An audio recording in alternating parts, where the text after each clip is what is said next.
Lasers, here we go. Round 1, Bermuda, silakan Azuri. Alright, tentunya gak lengkap kalau kita nggak masuk ke dalam map Bermuda, di mana Bermuda ini adalah map tertua dari Free Fire Battleground. Dan langsung kita terbangkan pesawat setinggi-tingginya dari daerah yang kita lihat observatory bakal menuju pinggiran dari Santosa, Bung Skyla. Oke, dan kali ini kita bakal menyaksikan dari garis pesawatnya sendiri sedikit tidak adil ya.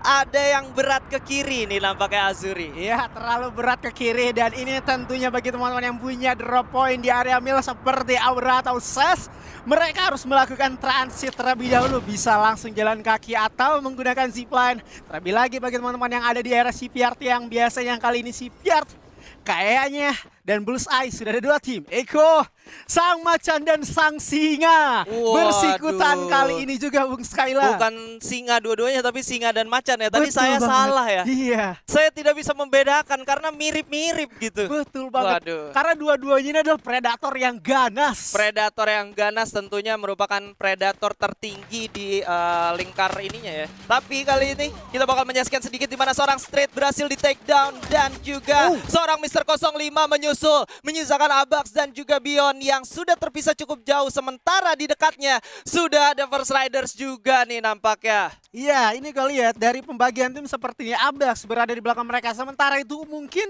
si Bionnya ada di area observatory ini, artinya mereka masih bisa selamat ketika dua orang juga udah ke pick off. Karena dari si Bion masih bisa untuk save poin-poin yang bisa dihidupkan kembali. Dimana juga dari si Tang City-nya udah berhasil mendapatkan beberapa poin eliminasi Bung Skela, dan observatorinya itu masih kosong, hanya ada Bion seorang diri. Enak banget gak sih? Enak banget dong tentunya ya, masih cukup ngeluting di daerah sana. Tentunya ini juga masih ada token untuk revive juga di bagian revival sistemnya. Dan kalau kita lihat justru pembagian dari EVO sendiri sedikit merugikan untuk mereka, khususnya melakukan looting di early game itu cukup penting ya untuk resource selanjutnya. Tapi dari segi kemiringan pesawat, zona selanjutnya ternyata cukup jauh untuk tim yang bermain di daerah utara nih. Menurut lu gimana Azuri? Ya menurut gua kayak dari tim Eko sendiri, apalagi Fos dan juga ada Bigetron, Rosugo serta Tang City dan RRQ yang menurut gua ini mereka kayaknya bakal mengamankan vehicle sementara. Karena dari segi rotasi atau segi perjalanan mereka ini tentunya nggak bakalan mulus banget. First Riders sudah menghuni di area Bima Sakti. Terlihat juga clock towernya ada Navgat. Di sisi lain juga Mil ada SES. Jadi buat teman-teman tim yang masih ada terlampau jauh, mereka harus rehat. Apalagi teman-teman EVOS yang tadi udah keculik dorang, kali ini udah dihidupkan kembali. Nice try, masih ada kesempatan lagi untuk looting dan juga Iko-nya menurut gue udah cepat banget nih Bang. Untuk dari lootingnya, sempat ya double eye, bentrok sedikit langsung ke CPR. Bentrok sedikit langsung ke arah Shipyard ya. Dan tentunya mereka udah memiliki 2 poin eliminasi tambahan, yang dimana secara otomatis mereka bakal menjadi kill leader sementara juga ya. Dan kali ini dengan zona yang seperti ini, kalau lo lihat tadi GPX sendiri drop zone-nya aman banget Pak. Iya. 3 drop zone dimakan sekaligus, yaitu ada Factory, ada Pochi dan juga Mars Electric Pak. Iya. Tentunya resource-nya udah banyak banget ini. Oh tentu banget jelas. Walaupun ya di area Pochinok itu resource minim, ketika dia pembagian seperti ini menurut gue mereka udah kayak worth it banget. Penguasaan mereka enak banget, sama seperti Aura juga yang picknya itu kosong. Karena picknya ini biasanya diturunin sama Tang City, tapi Tang City-nya itu lebih ngalah. Karena kalau nggak salah gue sempat dengar dari si bule yang ngomong kita nggak bakal ngedrop ke daerah pick, karena di pick kita pernah turun, ternyata ada Aura. Aura itu sangat kuat banget untuk clutch-nya di area pick. Jadi mereka mundur dikit, belok dikit gitu ya kan, nggak mau berperang. Namun nih ada RRQ Hide dengan Tang City Bang Skyla. Yes, di mana 3 orang dari RRQ Hide bakal langsung diras begitu saja. Jump shot sudah dikeluarkan, seorang Wakadar harus tumbang dan juga menyisakan seorang Kasih yang terpaut cukup jauh dengan teman-temannya. Menjadi sebuah kerugian dan juga Tang City berhasil mendapatkan 4 poin eliminasinya tanpa kehilangan satu orang pun. Wow, tanpa kehilangan satu orang pun, 4 poin eliminasi untuk di early. Tentunya ini memberikan boostingan mental bagi mereka untuk memberikan performa terbaik, dan Kasih tentunya masih bisa untuk menjadi last man standing walaupun cukup sulit untuk berjuang sendirian. Yang emang kita ketahui berjuang berempat aja cukup sulit, apalagi sendiri ditambah dari gempuran yang mana tim lain yang masih utuh serta juga Kasih yang harus bertahan. Kalau kita lihat pergerakan Kasih juga cukup jauh menghindari peperangan dan ini bakal belok dikit ke era Mars Electric yang sebelumnya Mars Electric tadi itu udah habis dihabisin lootingannya sama teman-teman dari GPX. Yes, dan kalau kita lihat kali ini pergerakan dari IOG yang melakukan drop zone di Clock Tower sudah mulai mendekat ke daerah zona selanjutnya. Mereka juga bakal bertemu dengan GPX kalau mereka melakukan rotasi cepat. Dan justru menurut gue ini bakal sangat menarik ya. Dua tim yang memiliki lootingan yang cukup banyak seperti yang kita ketahui. Clock Tower dan sekitarnya itu lootingnya banyak, resource-nya banyak. Begitu juga dengan teman-teman dari GPX yang menguasai 3 kota yang artinya ketika peperangan ini selesai, salah satu dari timnya itu benar-benar punya resource yang banyak banget Pak harusnya. Iya, seharusnya seperti itu. Tapi dalam artian ketika ada dua tim yang saling kelas dan ada yang tertumbangkan. Beda halnya ketika dua tim ini tuh tidak ada yang tertumbangkan sama sekali, hanya bermain santai. Karena kita emang sadar ya, di area middle season seperti ini, tim mana sih yang gak mau dapetin poin penuh, tim mana sih yang gak mau tumbang duluan, pasti mereka bakalan ngamanin poin. Dan ini emang iya, dari GPX juga kita lihat dia udah ngamanin beberapa vehicle dan tentunya ini udah nggak asing banget dia kalau udah ngamanin motor di sana otomatis bakal menggunakan skill Misha. Jadi sudah ada juga satu vehicle yang dihancurkan sama tim Ellen Afgat. Ellen Afgatnya juga dia udah aware nggak mau langsung terburu-buru karena GPX setupnya udah matang banget di era Pochinok. Ditambah seorang Wings juga udah berhasil melakukan flanking yang dimana teman-teman IOG harus terjebak di satu kompon aja. Tembakan sudah dikeluarkan juga dimana seorang Wings bakal coba memberikan damage dari arah samping. Granat mulai dilemparkan, masih belum menghasilkan apa-apa. Kedua tim masih berjibaku di daerah Poci kali ini. Langsung di jump shot, ada satu tembakan oleh seorang Devito yang berhasil menumbangkan satu orang langsung. Menyisakan 3 orang aja, tapi Rao juga berhasil di pick off. Menyisakan seorang Jakra dan itu dia the N4 Island of Gods untuk menjadi tim pertama yang dipulangkan ke arah lobby. Ya, ini seperti yang dibilang dari Bang Skyla tadi, ketika ada tim yang harus berperang dan udah terculik satu tim tersebut, otomatis tim yang bakal memenangi peperangan itu mereka bakal mendapatkan lootingan. GPX tentunya udah menempatkan diri bahwa dia adalah King of the Pochinok, tidak mau kedatangan tamu datang mereka langsung lulantakan. Setup yang tepat banget tadi itu Bung Skyla. Yes, tapi kali ini kita bakal beralih sedikit ke POV dari teman-teman Aura. Dari sang Captain Deadly akhirnya sudah mulai kembali lagi, tentunya memberi harapan baru untuk Aura yang masih belum menemukan tempo yang cukup maksimal.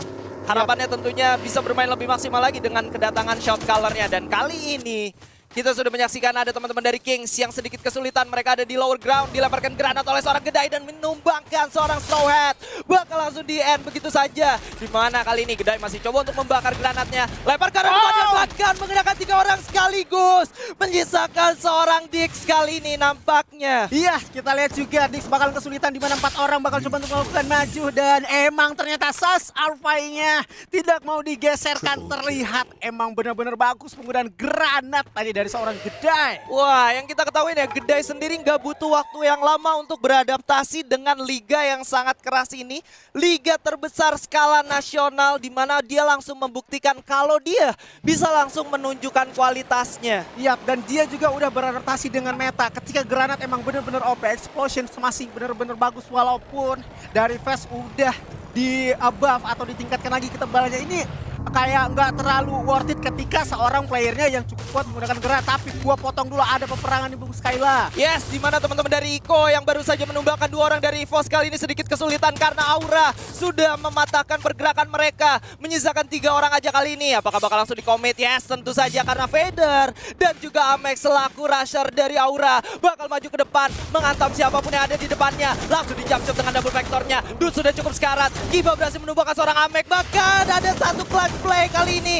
Menyisakan 2 orang aja dari Aura. Bakal coba untuk komit ke arah depan. Gunung sejari lagi di mana lawannya berada. Menyisakan Captain Deadly sendirian yang tidak bisa berbuat banyak nampaknya. Iya, sulit banget posisinya. Padahal dari Iko sendiri itu posisi bakal terhimpit. Dari belakang juga ada EVOS tentu yang bakal siap datang. Digempur oleh Aura. Tapi emang kita ketahui mereka di depan sana Bung Skyla. Critical damage-nya Langsung menumbangkan 2 orang sekaligus dari teman-teman EVOS. Tapi 1 orang berhasil diselamatkan, yaitu seorang Bion.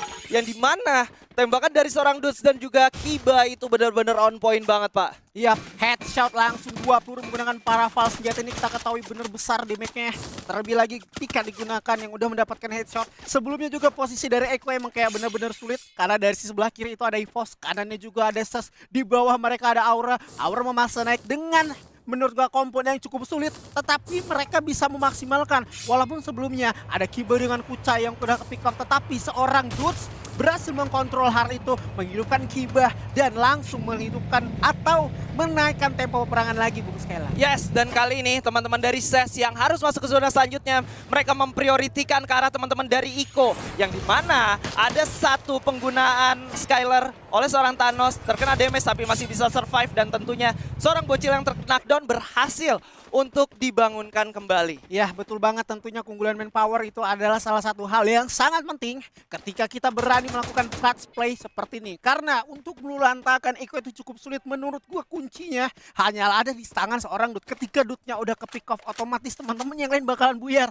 Karena Grenadier sang nge-backup itu bakalan sulit lagi. Dan emang walaupun seorang Grenadiernya itu udah ke pick off, mereka juga walaupun berdua itu cukup kuat. Terlihat, Masih cukup kuat. iya, terlihat kayak seperti round sebelumnya di match kemarin mereka benar-benar kuat. Lanjut lagi. Wow, ada satu tembakan yang luar biasa dari seorang Abax, tentunya menumbangkan Gedai yang kondisinya sedang dipaksa untuk masuk ke zona selanjutnya. Sedikit sulit untuk SES karena ketika mereka ingin turun ke kota tua, udah ada teman-teman dari Iko, mereka mau lanjut melalui patahan, ada EVOS yang udah nunggu mereka juga, Pak. Ya, sebenarnya banget di sini gua ngelihat untuk segi rotasi dari Eko ya. Ini Eko kayak cerdik banget.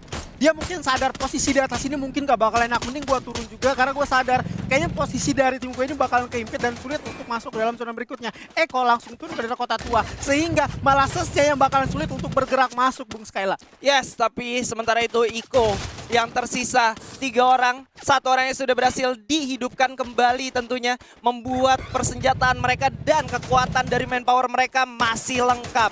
Ya, tapi sulit karena di sana seorang Dude, Grenadiernya berhasil diculik oleh Ses Jojo. Di mana Jojo menggunakan Kingfisher tentunya bakal memberikan satu distraksi ke arah Koja agar tidak bisa nge-revive temannya. Tetapi malah RRQ Hide yang harus tumbal di tangan First Riders. Yes, sementara itu zona sudah mulai bergerak juga. Satu keputusan yang bagus dari teman-teman Bigetron, di mana mereka mengetahui bahwa di jembatan masih ada teman-teman dari RBL yang sedikit kesulitan karena mereka seharusnya tidak mendapatkan zona selanjutnya nih, Pak. Iya, betul banget. Karena ini zonanya kalau menurut gue emang kayak bener-bener gak enak. Nah, emang bener ada di area yang open field. Ini tentunya dari teman-teman Rebellion, mereka harus cepet-cepet mikir otak. Kita harus ngeratain tim yang di depan kita apa enggak. Kalau kita lewat sungai ini juga bener-bener riskan. Di depan mereka itu ada First Riders dengan juga Bigetron Rosugo yang emang udah set up tentunya. Apalagi kalau pengen mereka nyebrang itu ada GPX dan juga EVOS yang siap nembakin mereka. Dan Ekonya terhimpit banget. Iya, dan tentunya ketika ada fight seperti ini yang harus mereka perhatikan adalah penggunaan resource-nya.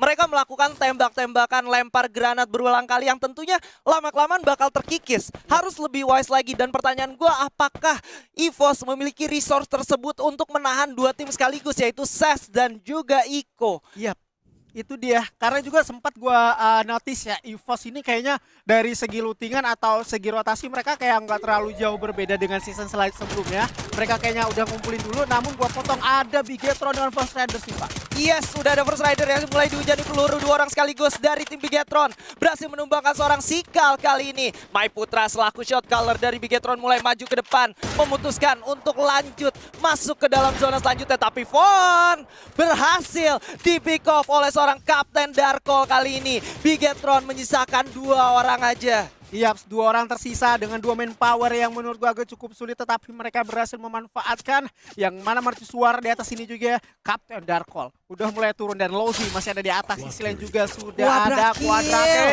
Namun kali ini 2 orang daripada Rebellion tabarnya harus tumbang. Hayu juga dengan Mr. Ompori pun bakal terjatuh kali ini. Misalkan Fruits, last man standing, namun di sisi lain sudah ada 2 macan dan singa yang cukup memanas, di mana Abaxnya bakal tumbang. Namun di sebelah kanan kehadiran tim baru yaitu Ses Boba, bukan maksud gua dari Sesalvain, sorry, dari Kibanya pun masih coba wear sambil medikasi nih, Bung Skyla. Yes, dimana seorang Justin berhasil menumbangkan seorang Street. Tersisa sendirian tidak menjadi masalah untuk Justin karena zona selanjutnya masih ada di sekitar teman-teman Iko dan juga Ses. Kali ini ada satu pergerakan yang cukup bagus, lemparan granat ke arah depan, bahkan seorang Gedai berhasil menumbangkan 2 orang sekaligus. Di mana Kiba bakal coba memberikan tembakan balasan. Tersisa sendirian, apakah bakal dikomit atau justru bakal coba untuk bertahan terlebih dahulu. Pilihan yang sulit tentunya untuk teman-teman dari Ses. Iya, betul banget karena posisi mereka memang udah cukup sulit dan malahan Bionnya di sana yang udah bakal bertahan lagi Bung Skyla. Dan kalau kita lihat resource yang dimiliki udah teman-teman dari EVOS itu udah cukup minim juga karena sebelumnya mereka udah baku hantam, terus tembak, mengikis resource dan juga med hit. Terlebih lagi kali ini Bion bakal juga terbokong 6 dari sebelah kanan. Kita lihat Iko masih dengan 4 orang manpower yang cukup butuh walaupun sebelumnya udah ke pick up 3 atau 2 orang kali ini bakal memberikan distraksi ke arah Ses, dimana Sesnya masih harus aware area pattern mereka amankan dan malah GPX-nya harus tereliminasi di peringkat kelima.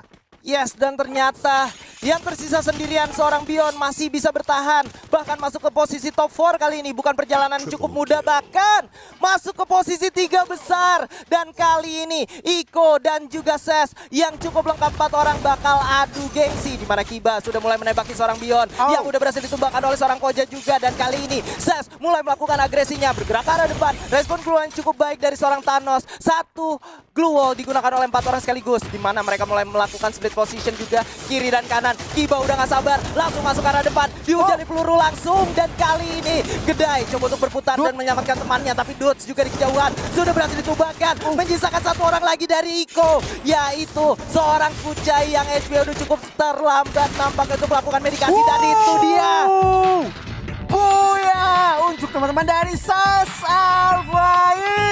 Congratulations, ini gol